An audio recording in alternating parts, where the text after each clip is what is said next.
대강절, 이 크리스마스를 준비하는 마음, 그 삶 속에 하나님이 함께 하신다라고 하는 큰 주제 임마누엘을 가지고 있습니다. 오늘 숨은 그림을 딱 보니까 임마누엘이 들어갔습니다. 오늘 설교에 딱 맞는 것 같습니다. 하나하나씩 뭐가 또 들어갈래나 다음 주에 또 기대를 해보게 되죠.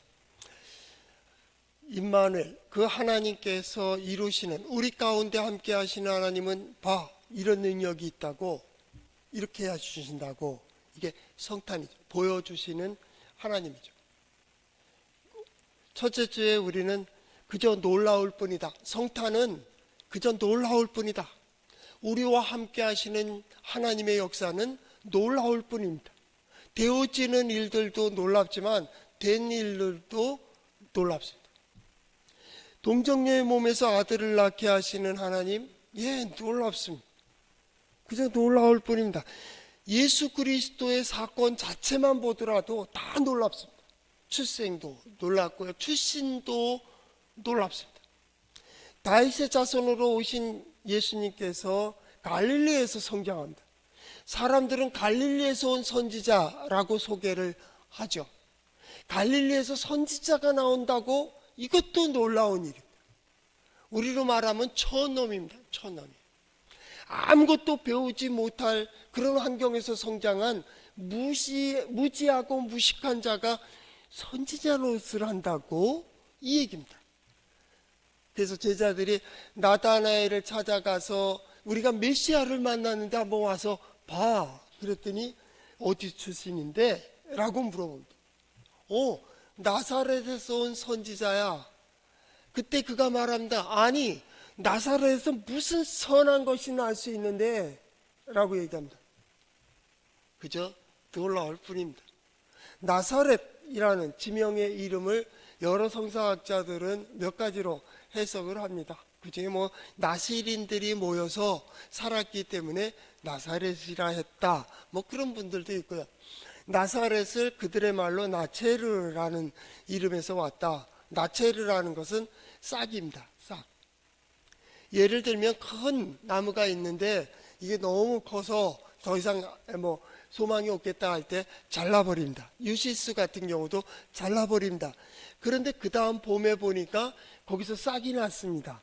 그 싹을 뭐라고 하냐면 나체르라고 합니다. 그러니까 갈릴리, 그것도 나사렛에는 소망 없다, 그 말.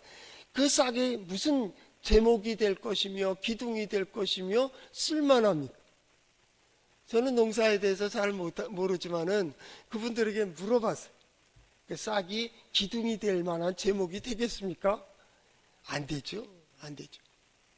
그런데 거기서 선지자가 나왔다는 거예요. 그것도 소개하는 이는 이가 메시아인지 한번 와봐라 하고 있는 거예요. 아니, 예루살렘도 있고 베들레헴도 있는데 어찌 저 버려진 땅인 갈릴리, 그것도 나사렛, 거기서 무슨 선한 것이 날 수 있느냐고.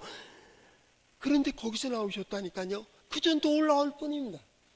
예수님의 가르침도 마찬가지입니다. 사람들이 들으며 그저 놀랍습니다. 아니, 서기관 바리새인들과 다르다, 그 말이. 그의 어떤 행하심도 마찬가지입니다. 이루시는 일들로 하여금 다 놀라울 뿐입니다. 그저 하나님께 영광을 돌리며 그를 찬양하게 되는 거죠. 예수님의 사역뿐만입니까? 신구약 성경을 전체로 보면 하나님의 역사는 상상할 수도 없고 설명할 수도 없고 놀라운 일들로 가득 차 있습니다. 그래서 대강절 첫째 주일 우리는 그 성탄은 그저 놀라울 뿐이다. 성탄이 놀랍다는 것은 우리와 함께 하시는 하나님의 모든 역사는 놀라울 뿐입니다. 뭐로 기대할 수 있겠어요? 뭐로 계획할 수 있겠습니까? 어떤 상상력을 가질 수 있습니까? 아니요. 하나님은 상상도 못하는 놀라운 일들을 우리를 위하여, 나를 위하여 계획하시고 그 길을 인도해 가십니다. 내일 무슨 일이 이루어질지 몰라요. 이 일이 어떻게 되어질지도 모릅니다. 그저 하나님에 대한 기대를 할 뿐입니다. 나와 함께 하시는 하나님, 우리와 함께 하시는 하나님, 이 교회와 함께 하시는 하나님께서 어떻게 이루어 주실까에 대한 기대를 할 뿐입니다. 그것이 믿음입니다. 믿음은 그 하나님을 기대하며 기다리며 기억하는 겁니다. 하나님께서 이루어 주시겠지. 매 순간마다 모든 문제, 모든 상황 속에서 하나님의 역사를 기다리는 사람들이 누구예요? 예, 그리스도인들이고 신앙인입니다. 그리고 이루어진 일로 놀라울 뿐이다. 왜 놀래요? 상상도 못했다니까요.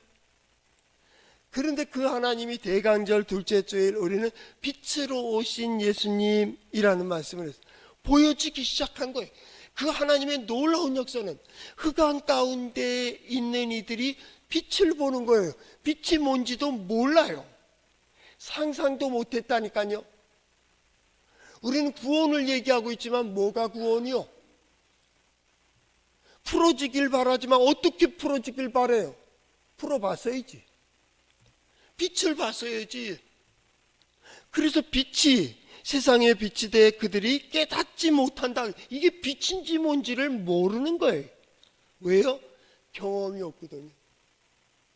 그냥 무조건 아니라는 거예요. 어둠 속에 빛을 줘봐요. 돼지에게 진주 주는 것과 똑같습니다.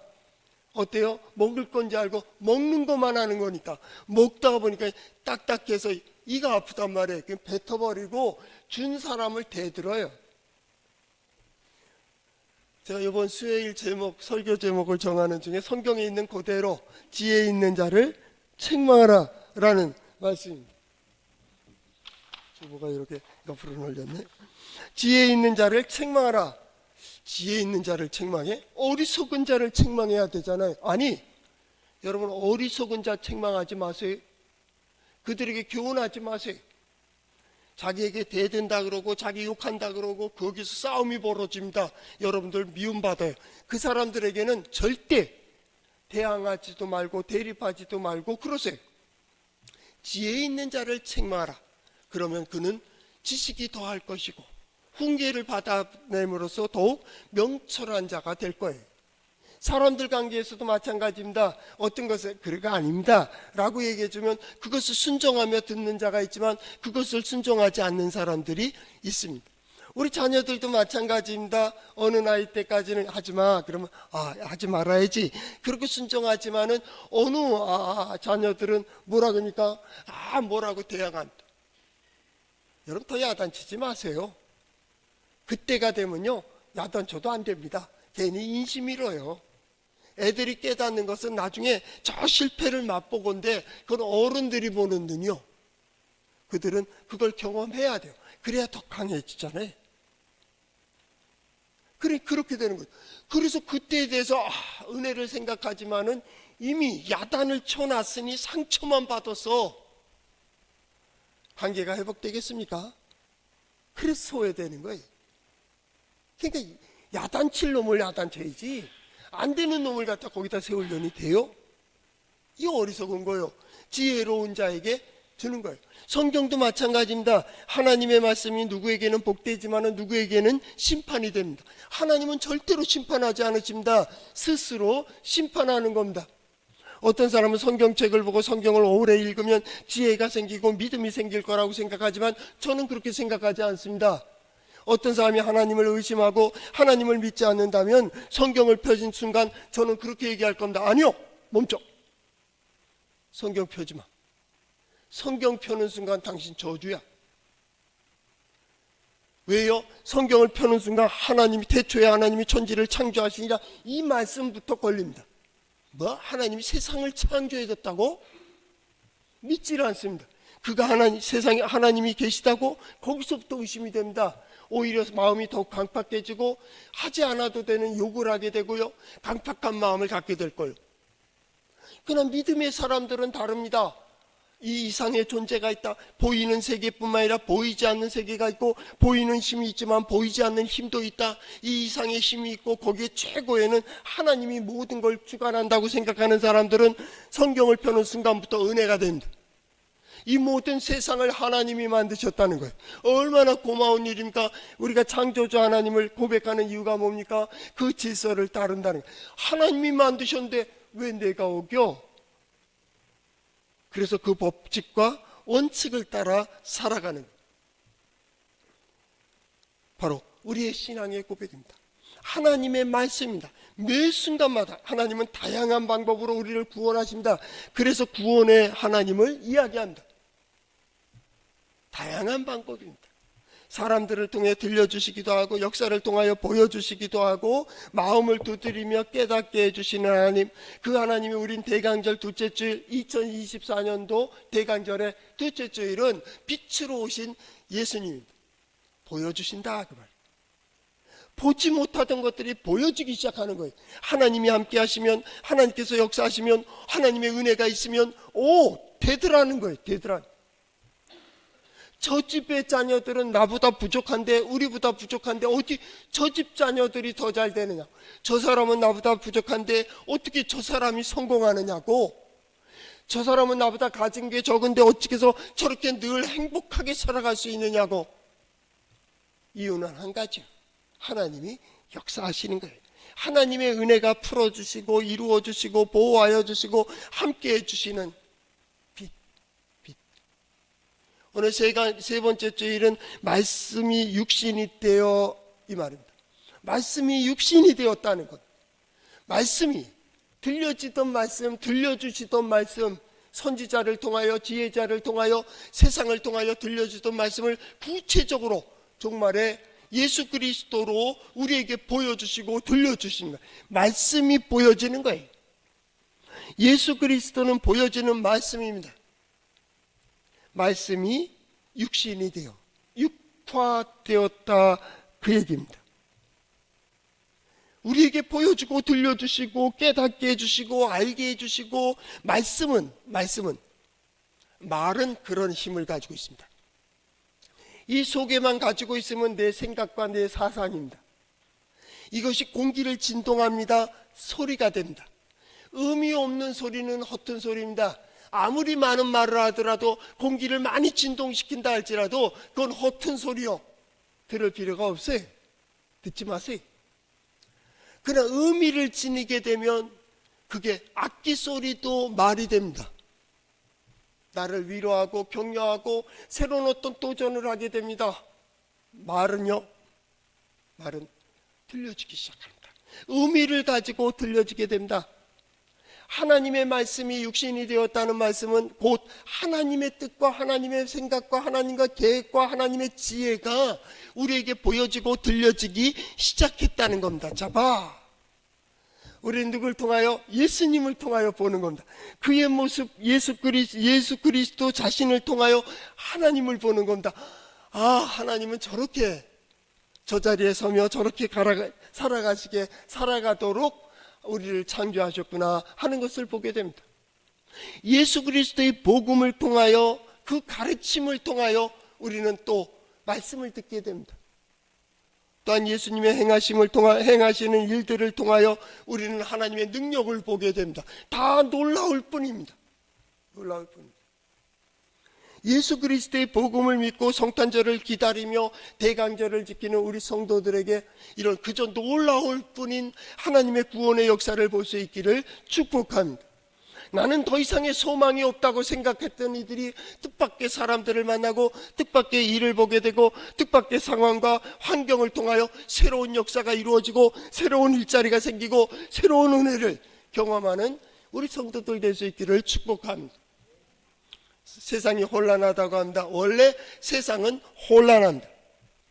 하나님을 떠난 역사는 하나님의 진리와 진실과 하나님의 말씀을 들을 때 받아들이지 않습니다. 오늘 성경 말씀은 거기서 시작됩니다. 참빛 곧 세상에 와서 각 사람에게 비추는 빛이 있었나니 라는 말입니다. 그러나 그 빛이 비춰지지만 세상은 깨닫지 못합니다. 요한복음 1장 5절 말씀에 보면 빛이 어둠을 비치되 어둠이 깨닫지 못하더라 라는 것이고요. 오늘 본문 11절 말씀에 보니까 자기 땅에 오매 자기 백성이 영접지 아니하니라. 왜요? 아니라는 거예요. 우리는 창조주 하나님을 믿기 때문에 그 질서와 법칙을 따라 살아가야 됩니다. 그러나 그 법칙을 무시해버릴 때가 있죠. 법이 있다는 것은 그 전에 법 정신이 있는 거예요. 이 법을 왜 만들었어요? 나라의 법이라고 하면 이 나라의 백성들이 평안하게 질서를 유지하며 그 안에서 자유롭게 살기 위해서 너랑 나랑 배려하며 예의를 지키며 자기 자리를 지키며 살아갈 때 우리가 행복하게 살아갈 수 있다고 법을 만드는 겁니다. 행복을 위하여 만드는 겁니다. 율법주의자가 뭡니까? 법만 생각하는 겁니다. 이게 왜 생긴 거예요? 정신이 있는 겁니다. 서로 존중하고 질서를 지키기 위한 겁니다. 해석은 어디서 시작됩니까? 법정신에서 해석해야 됩니다. 정치하는 사람들은 뭡니까? 자기 마음 됩니다. 어떤 때는 법의 잣대로 잘라버립니다. 어떤 때는 법정신 가지고 싸웁니다. 둘 다 똑같습니다. 어떤 때는 요거, 어떤 때는 요거. 예수 그리스도의 복음은 법의 정신입니다. 근본이고 원칙이고 법칙이고 그것이 원리입니다. 율법보다도 우선합니다. 최고의 법입니다. 하나님의 마음이고 하나님의 뜻이고 하나님의 권위입니다. 이것이 예수 그리스도의 복음이죠. 그런 의미에서 말씀으로 임하신 하나님, 우린 말씀, 예수님은 말씀이다. 말씀은 하나님과 함께 하셨으니 말씀이 곧 하나님이다. 그렇게 표현할 수도 있습니다. 그러나 말이라는 게 문화를 입잖아요. 그렇죠? 어떤 때는 생명으로, 어떤 때는 진리로 표현을 합니다. 어떤 때는 빛으로 표현하지만 빛이 하나님은 아닙니다. 그 역사하는 것을 보면 빛같이, 때로는 소리같이, 어떤 때는 말씀같이, 어떤 때는 물같이, 어떤 때는 생명의 강같이 이렇게 표현하는 것뿐이요, 하나님의 한 방편입니다. 말도 마찬가지입니다. 하나의 도구입니다. 나 자신을 표현하는 도구이죠. 하나님의 말씀은 바로 하나님을 표현하고 있습니다. 구약 성경에 보면 하나님의 말씀에 대하여 다바르라는 말을 쓰고 있습니다. 다바르라는 말을 좀 더 분석해 보면 주관적인 해석입니다. 다바르라는 첫 번째 의미는 문을 여는 겁니다. 하나님께서 열어 보여주시는 겁니다. 잡아. 내가 너희와 함께하고 있잖아. 나는 이런 존재야. 내가 너를 보호하고 있어. 나는 이런 능력을 가지고 있어. 할 때 다바르, 하나님의 말씀이라. 거기에 능력이 있습니다. 문을 열어주실 뿐만 아니라 열어서 뭐합니까? 그 다바르입니다. 그 안을 보여주시는 겁니다. 하나님의 뜻을 알게 합니다. 하나님의 계획을 알게 하십니다. 하나님의 마음을 알게 합니다. 이게 말씀입니다. 다바르. 또 하나 중요한 의미를 가지고 있습니다. 거기에 지혜가 있습니다. 그게 하나님의 말씀입니다. 하나님의 말씀엔 지혜가 있습니다. 예수 그리스도의 복음에 지혜가 있습니다. 어떤 지혜입니까? 살아가는 지혜입니다. 살 길입니다. 문제를 풀 수 있는 열쇠입니다. 어떤 것에 대한 코드입니다. 그 자리에 서기만 한다면, 그렇게 고백한다면 우리와 함께 하신 하나님을 경험할 수 있고 이 길만이 하나님을 경험할 수 있어 라고 이야기하는 겁니다. 오늘 성경 말씀에 말하듯이 참빛 곧 세상에 와서 각 사람에게 비추는, 오늘 말씀도 마찬가지입니다. 이번 성탄절도 대강절도 말씀이 임하는 모든 말씀들이 누군가를 지금 하나님은 지목하고 계시는 겁니다.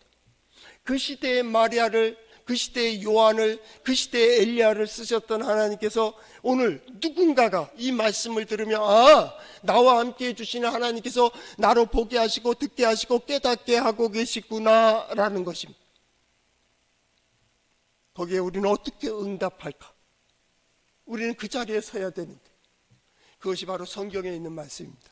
한번 따라해 볼까요? 하나님의 말씀인 성경은 나의 신앙이요 나의 고백입니다.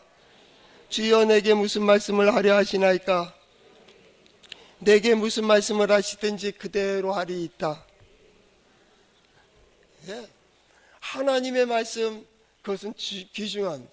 그 말씀대로 사는 것은, 세상은 어리석다고 합니다. 왜냐하면 그렇게 살아보질 않았기 때문입니다. 세상은 미련해 보입니다. 왜냐하면 세상엔 그런 지식이 없기 때문입니다.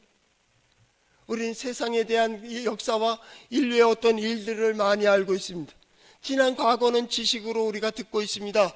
그럴 때 그 마지막을 보고 우리는 그 절망하고 후회하고 헛됨에 대해 가슴치는 그 모습을 보며, 아니 세상에 대해서 아니요, 그리고 하나님에 대하여 내가 이렇게 살겠습니다. 한쪽 밤을 맞으며 한쪽 밤을 돌려들어 5리를 가자 하면 10리를 가자. 이 말도 안 되는 일들이 벌어져. 성경은 어처구니 없는 일들이 있습니다. 그런데 우리는 거기에 대해서 이해하는 겁니다. 왜요? 거기서 하나님의 역사를 보겠다는 거예요. 내 생각, 내 계획에 합리적이라면 왜 여기 앉아 있어요? 그렇다면 당신 인생이 왜 이렇게 된 거예요? 그렇게 똑똑하다며. 당신의 계획에 맞는다면, 해석에 맞는다면, 저는 신학을, 그래도 성서신학을 전공했으니까 잘못된 성경에서 잘못된 교리를 가지고 2단, 3단, 4단, 또 4입이 얘기들을 많이 하잖아요. 난 당신이 설명하고 있는 하나님이라면 안 믿어. 그건 하나님이 아니야. 그러면 그게 하나님이라면 나는 목사 아니야. 우리 생각으로 이해가 돼요, 하나님이? 우리 설명으로 설명할 수 있어요? 못해요. 그래서 하나님. 그 하나님이 두렵고 그 하나님이 은혜롭고 그 하나님의 역사가 새로움은 내가 알지 못하는 더 큰 영역에 하나님의 역사가 있기에 나는 그 앞에 고개 숙일 뿐이야. 단지 그를 인정할 것 뿐이에요. 나는 이해가 안 돼. 성육신도 이해가 안 되고요. 죽음에서 부활도 인정이 안 돼요. 그러나 한 가지, 그는 할 수 있어요. 그분은 하신다고. 나는 내가 어떻게 될지 몰라요. 나는 약함 속에 쓰러질 수 있고 부족함 속에서 그대로 사라질 수도 있어요. 그러나 우리 하나님이 함께 해주신다면 나는 다시 일어설 수도 있고 다시 새로운 일을 할 수 있고 다시 용기를 가질 수가 있다고. 단지 그거예요. 오늘 예배하는 이유도 마찬가지예요. 세상에 대해서는 아니고 하나님은 하실 수 있기에 나는 이해가 되지 않지만 그 자리에 와서 하나님을 찬양하며 당신은 할 수 있습니다. 임마누엘, 나와 함께 하신 하나님, 나를 이곳까지 불러주신 그 하나님께서 말씀으로 내게 두드리시고 들려주시고 분별하게 하시고 그 자리에 세우시고 결국은 인정하게 하는 믿음이 뭐예요? 인정하는 거예요. 뭘 인정해요? 인간의 몸을 입고 오셨다는 거예요. 말씀이 육화됐다는 거예요. 쉽게 표현. 말씀이 육화돼서 보여줬다니까요. 예수님이 곧 하나님의 뜻이에요.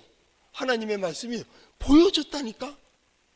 그리고 그가 말하면서 들려주시고 계시다고 하나님의 말씀이 스스로를 드러내셨어요. 네가 내 자리에 올 수 없으니 내가 너희 위치에 내려간다는 거예요. 선지자라고 말했더니 선지자는 하나님을 보여주세요라고 선지자를 도전한다. 배척하고요, 가둬버리고요, 심지어는 죽여버립니다. 마지막 친히 말씀이신 예수님이 말씀으로 우리 가운데 오신 거예요. 그리고 보여주시는 거예요. 세상은 받아들일까요? 아니요. 받아들이지 않아요. 받아들일 것을 기대하고 오시질 않았어요. 성경을 보면. 왜요? 흑암 중에 빛은 구분이 안 돼요. 흑암 중에 사는 백성들이 빛을 알아요? 봤어야지. 소망을 얘기합니다. 무슨 소망 가지고 있어요? 본 곳 중에서 걸읍니다. 본 곳 중에서. 일제시대 때 가장 높은 게 순사. 소망이 순사입니다. 순사가 뭔지 모르는 백성들도 있을 거예요. 모르는 게 좋습니다. 그놈들은. 하여튼 순사입니다.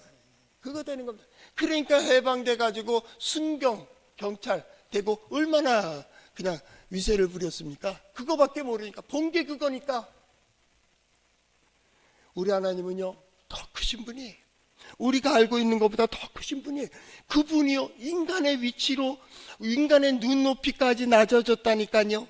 우리가 마치 애들하고 얘기할 때 아이들이 어른의 수준에 오를 수 있습니까? 그러니까 오르지 못하니 우리가 무릎을 꿇잖아요. 그 눈높이에 맞춥니다. 그리고 설명하잖아요. 얘가 이해를 잘하면 좋지만 이해하지 못할 때도 있죠. 계속 설명을 해나간다. 하나님께서 우리의 눈높이에 맞췄다고요. 이게 기독교입니다. 이게 교회입니다. 이게 성경입니다. 우상은, 미신은 어떻습니까? 인간의 몸에서 하나님께까지 오르는 겁니다. 내가 열심히 수고하고 거룩하게 행동하고 그렇게 해서 하나님의 수준까지 올라가겠다는 거예요. 그게 미신입니다. 하나님은 자기를 비우고 내어주시고 인간의 자리까지 내려가고 그 위에 오시고 죽음의 자리까지 가고 그 억울한 도적들과 강도와 같은 누명을 쓰며 죽어가십니다. 우리는 아닙니다. 거룩해지고 자신을 챙기고 약한 자도 강한 것처럼 보여주고 자기를 절대시하고 교만해집니다. 옛날 같으면 저 아마 목회 생활 못했을 거예요. 우리 선배 목사님들은요, 또 바리새인과 서기관은 아니지만 그런 사람들은요, 성경을 갖다가 심장 가까이에 두어야 됩니다. 눈은 어딜 봐요? 늘 하늘을 봐야 됩니다. 소리는요, 천천히 설교해야 됩니다. 목소리는 떨리는 음성으로, 그렇지 않습니까? 믿습니까? 이렇게 돼야 됩니다. 제 톤으로 얘기합니다. 그리고 걸으면 빨리 걸으면 안 됩니다. 거룩하게 갑니다. 당시 예수님 당시에 바리새인들도 마찬가지입니다. 바리새인들의 신앙의 자랑은 얼굴에 상처라고 했습니다. 왜냐하면 그들은 늘 하늘만 바라보고 땅 발밑을 보질 않습니다. 돌부리에 걸려서 넘어지게 될 때 그들은 일부러 얼굴에 상처를 낸다, 그런 얘기까지 합니다. 엎드림, 상처를 싸매지 않습니다. 드러냅니다. 나는 하늘만 바라보며 사는 자입니다. 하늘만 바라보기 때문에 얼굴에 상처가 나도 나는 괜찮습니다. 그렇게 살아갑니다. 인간이 신의 자리에 올라가서 자기가 거룩해지려고 합니다. 자기가 어떤 신령한 존재가 되려고 합니다. 이게 미신입니다. 이게 우상입니다. 오늘날 교회와 기독교와 그리스도인들이 이 우상을 벗어버려야 됩니다. 우리는 스스로를 과장할 필요가 없습니다. 능력으로 채울 필요가 없습니다. 우리는 있는 그대로의 모습으로 하나님 앞에 나온 겁니다. 예수 그리스도요, 인간의 몸을 입으셨습니다. 약함을 입으셨습니다. 오히려 부족함을 입으셨습니다. 그도 목말랐습니다. 그도 아팠습니다. 때로는 두려운 상황에 대해서 겟세마네에서 피땀이 흘리며 하나님 도와달라고 기도하는 그 초라한 모습을 볼 때 하나님은 더 초라한 모습으로 우리에게 오고 계십니다. 하나님은 우리를 풀어주시고 예수 그리스도의 복음은 놓아주고 자유케 하는 데 있습니다. 그러나 우상은, 미신은 어떻게 합니까? 어떻게 해서라도 억압하려고 하고 매려고 하려고 하고 가다들이려고 합니다. 여기에 문제가 있습니다. 이것이 문제입니다. 우리의 신앙생활은 어떻습니까? 내가 이거 했기 때문에 그렇게 되는 겁니까? 아니요. 순서가 틀렸습니다. 그렇게 되도록 나를 도전하시고 나를 이끄시는 하나님으로 인하여 이 자리까지 오는 겁니다. 그래서 은혜입니다. 약한 자들이 하나님의 은혜를 덧입어 강한 자처럼 살아가고 있습니다. 오늘을 살아가는 이유도 어디에 있습니까? 하나님께서 나와 함께 해주시기 때문입니다. 우리는 하나님의 자녀가 되는 길은 그것이 바로 하나님의 역사라는 걸 인정해야 됩니다. 인정해야 됩니다. 오늘 성경 말씀을 보십시오. 말씀이 육신이 되는 사건을 이야기하고 있습니다. 자기 땅에 오셨다고 하고 14절, 말씀이 육신이 되어 우리 가운데 거하심에 우리가 그의 영광을 보니 아버지의 독생자의 영광이요. 독생자가 누구입니까? 유일한 상속자입니다. 왜 독생자라고 얘기했을까요? 그가 하나님의 뜻을 드러내고 있다고, 하나님의 역사를 보여주고 있다고. 말하는 것이나 생활하는 것이나 역사하는 것이나 그 모든 일들이 하나님의 능력을 드러내는 거예요. 그리고 그것을 보니까 은혜와 진리가 충만하다, 완전했다라는 거예요. 이건 하나님의 은혜예요. 이것은 이렇게 가야지만이 옳은 거예요. 이 시대의 소망이 어디 있습니까? 세상이 안정되길 바랍니까? 세상의 질서가 잡히길 원합니까? 세상의 지도자들이 지혜롭길 바랍니까? 아니요. 그렇다면 지금 우상 숭배하고 있는 거예요. 지혜롭다면 저러고 있겠습니까? 지혜로운 자는 천지를 압니다. 하나님의 뜻을 알고 하늘의 두려움을 알며 땅에서 해야 될 일 알고 자기가 서야 될 자리를 알고 가야 될 길을 알며 자기의 역할을 잘 알고 있습니다. 하나님을 떠난 역사는 다 자기 중심입니다. 자기가 편리하고 자기가 좋아지고 자기가 덮어지고 자기를 드러내려고 하는 거죠. 그럼 세상의 소망이 어디에 있습니까? 빛을 인정하는 자입니다. 하나님을 인정하는 자입니다. 오늘 성경 말씀해 보니까 영접하는 자 곧 그 이름을 믿는 자들에게는 하나님의 자녀가 되는 권세를 주셨다, 그 말입니다. 이건 주어지는 겁니다.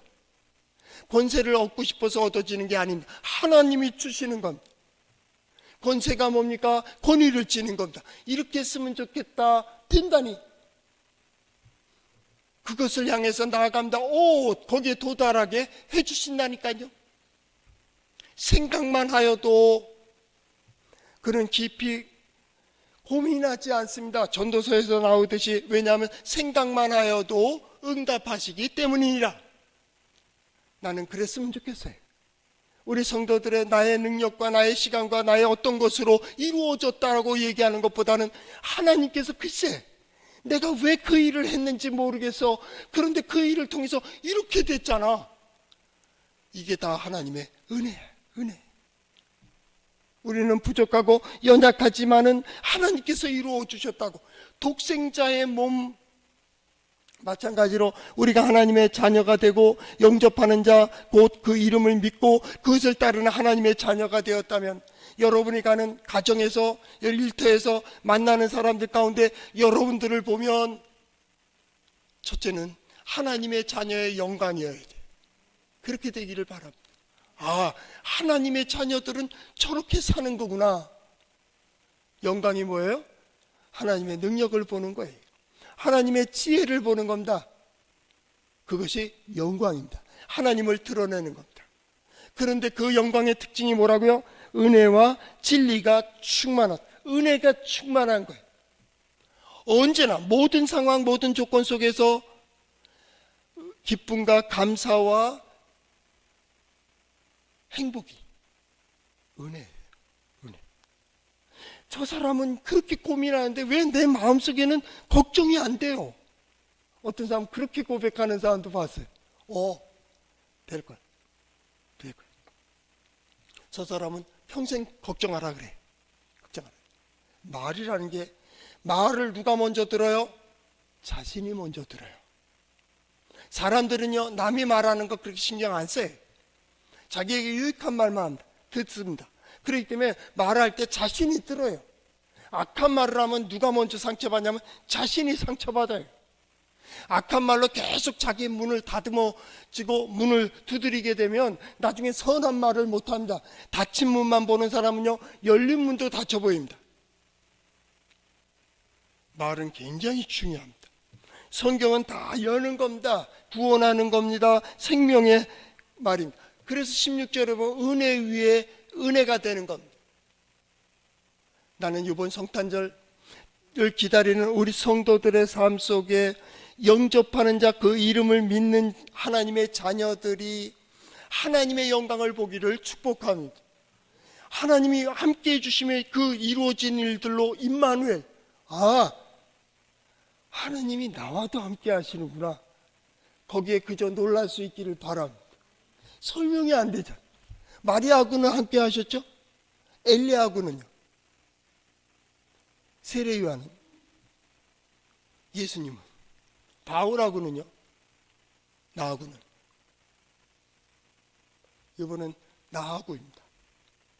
봐야 됩니다. 일할 때, 어수선하고 혼란할 때 여러분과 여러분의 사랑하는 가족들, 남편과 아내와 자녀들 되어지는 일들을 통해서 못 본다면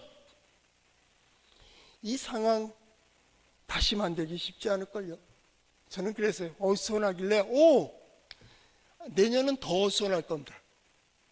이건 계획 없는 것들이지만 가야 되는 세계 정치와 이 문제들이 내년에 엄청나지 않습니까? 좋은 일입니다. 그래야 쓸어갈 것 쓸려가고 불려갈 것 뽑아낼 것 뽑아내야 우리 다음 세대들이 자리를 잡지. 그대로 자리 잡은 대로 평안해봐요.